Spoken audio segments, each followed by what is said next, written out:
Welcome back. Well, now it's time to turn to our very own Ron Jacobson to talk about the latest news from Hollywood. So nice to see you, Ron. Nice to be here. Predicted, Fast and Furious yes, at the top. Yes, $72.5 million.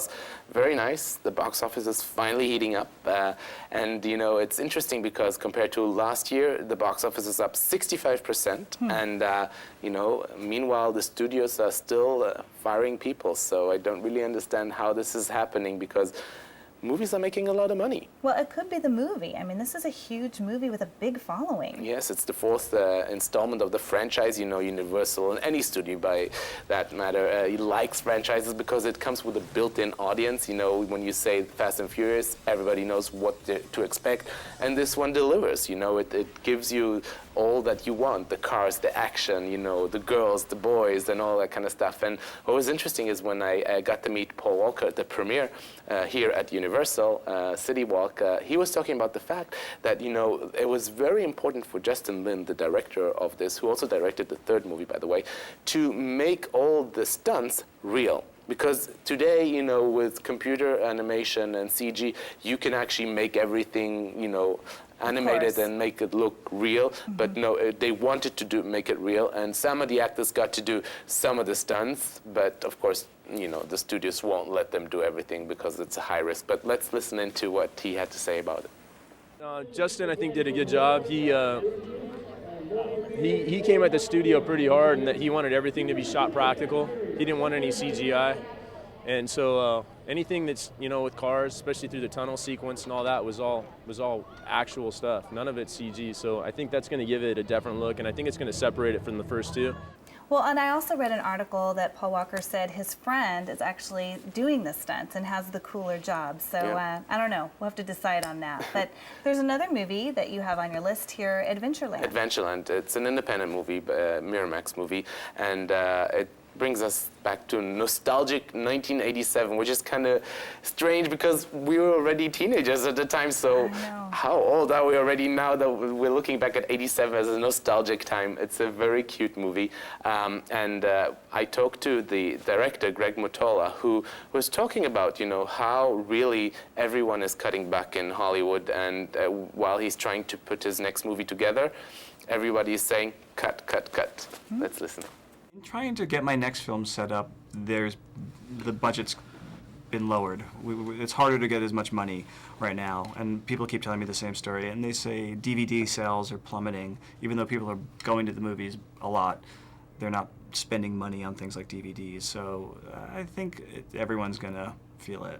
Well, speaking of recession, even the reality shows are using that as, I don't know if it's an excuse, but recession-proof reality shows. Yes, I get that a lot. The new CBS show makes celebrities, big-name celebrities like Jessica Simpson, Mario Lopez, Leanne Rimes, Ice-T, go on regular jobs, you know, be a computer technician, a waitress, a shoe salesman.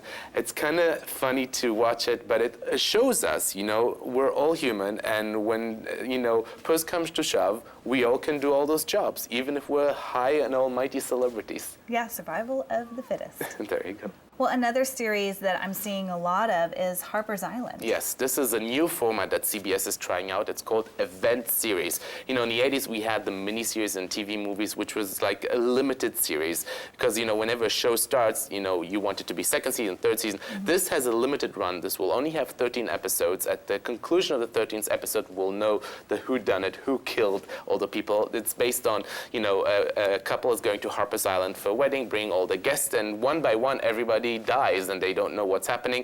It's going to keep us to the edge of our seats, and at the end of it in July, we will know who the killer is. So it's a new format, and if this will be successful, I'm sure we'll see many, many more on the other networks, because this is kind of cool that you have a beginning, a middle, and an end, and doesn't like drag on forever. And I'm sure if it's a success, they will find a way to keep it going, almost like the soap operas, because, you know, anytime they have a formula like that, or just a spin-off, but it's pretty interesting. CBS calls it a scripted reality show, because on a reality show every week somebody gets written off or cut off and stuff like that, so the same thing is going to be on this one. So Harper's Island starting on Thursday.